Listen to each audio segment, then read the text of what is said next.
Alright, we have another battle here in black and white, and it's against Sharktamer for the second time.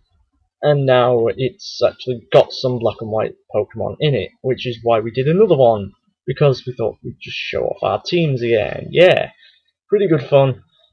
And yeah, of course, with the Mischievous Heart, his Elephant will definitely be able to taunt me first, although it would obviously have done that anyway because of the super speed on it. I mean, it's really fast and outspeeds everything except things that outspeed it, and it gets leftovers, and I have a dead leg at this moment, which is not good, and I'm taunted, so I have to keep stone edging, and I catch his Garchomp with the hit, which is not very effective, and he's now going to Earthquake me, which isn't good, and it actually does more damage than Penguin X's Garchomp did. And yes, Garchomp is still free. So I now Earthquake, and that gets a crit and takes him down, which is always good fun for me, anyway. And yeah, you'll notice I did replace the Stone Edge in the end, and yeah, taunt more off on that exact same turn there. Now he's brought in his Pringle Fish. I don't care what its real Japanese name is. It looks like the Pringles guy, therefore it's known as Pringles Fish. Yeah, you can't not like that thing. And yeah, Boiling Water will definitely take me down. I mean, 29 HP, super effective, and well, pretty powerful, I suppose. So now I bring in the only thing that can wall this thing into oblivion, and that is Schmorky. Although actually, I think Slow Beef would have been a good wall to do this thing as well. Although Shadow Ball would be very powerful, and yeah, Shadow Ball is going to do damage to both. So yeah, whatever happened, it wasn't going to be good. So he Toxic me first because, well, he must have forgotten about the Magic Guard, and to be honest, I did as well.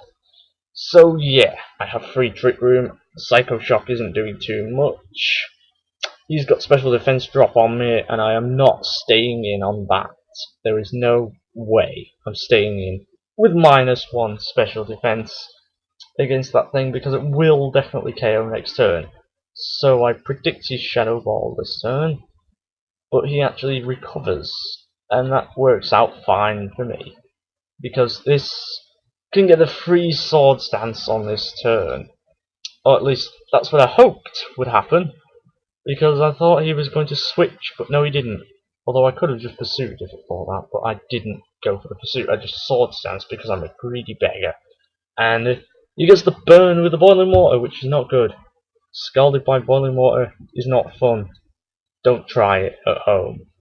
So now I get lucky with the pursuit here. He switches out his Pringle Fish, and I just go for a pursuit on the exact same turn and do a hell of a lot of damage, it has to be said. So now he is definitely going to have to switch to his mouldy sheep wool grass thing.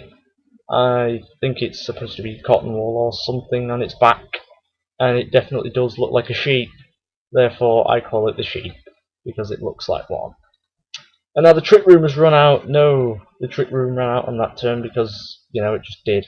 And he had just enough HP for a substitute because of his leftovers, and that's sort of not good at all. And he obviously has priority over me, which is not good. And now I think at this point I take him down after I don't know what move he uses here. He can't taunt me, although I think he just did taunt me there. Oh, that's right, an Encore, because I'm going down this turn. And if you didn't notice before, the Life Orb damage does do damage to you after a substitute is taken out. So that is something they've changed as well. For the worse. Or, well, for the worse if it's you who is getting screwed over by it. For the better if it's your opponent who is not getting screwed over by it. I don't know. I think, so here we go. Oh, hang the hell on. Oh, yeah, it's Matori now, isn't it? And I get the burn hacks on it. And Slow Beef is gonna have to.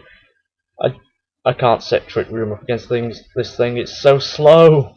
That's why I just try and stall him out with the burn and stuff, because I know this thing is just gonna like outspeed everything. outspeed in quotation marks, of course, with the trick room being how it is.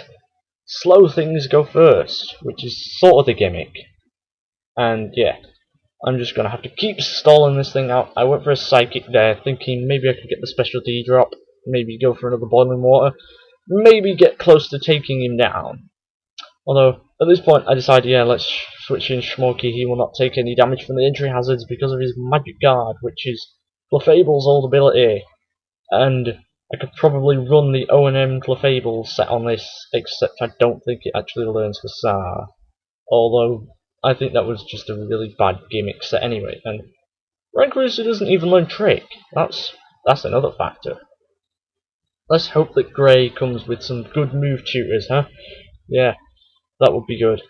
But sadly, for now, he is lumbered without Trick. And Leftovers is probably the best item to have on this thing at the moment because it's very, very bulky. And I think at this point I just decide let's go for a Psycho Shock just to see what it does. And luckily, I get him into the burn range. And the burn will KO at this point. So I successfully stalled out Nitori, and I'm thinking, this is good. Yes. He now switches Pringlefish back in, and I know I can take at least one Shadow Ball from this guy. But he goes for the Recover, of course, due to being on very low health. And I'm going to get my Trick Room back up unscathed. Yes, that is probably the ultimate turn. He is recovered pointlessly due to the fact that I have very many powerful things lying waiting just to come out and do some damage. And I switch out into my Kurumugan, which is Choice Banded, of course. You will know that already because I've already said that before. And yeah, it's got Mold Breaker, as you may be able to see or may not due to the quality of my webcam being as it is. You probably will not be able to read it properly. So Toxic is also put onto the Kurumugan. There should be a Poison clause, but there isn't. Although I suppose Poison isn't as debilitating as Sleep. Although in real life it would be the other way round. So now, thinking I've got rid of his only steal, I just go for the Outrage because, well, there's not much risk involved now, is there? I don't know if I actually looked up at his team. I may have looked at his team beforehand. Not sure. May have done. Then again, I can't remember. But we have the Code of Honor thing going, so probably not.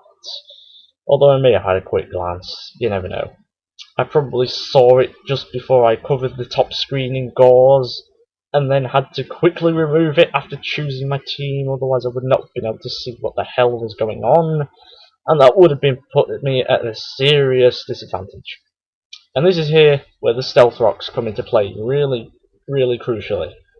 Because this Moth is pretty damn evil. I mean, it can take a hell of a lot of things, but it can't take a Psycho Shock or Rankarusu at that amount of health. If I'd had a little bit more, if it hadn't been for the Stealth Rocks, it probably would have been able to Butterfly Dance and then proceed to sweep. But no. So now, this is amazing here.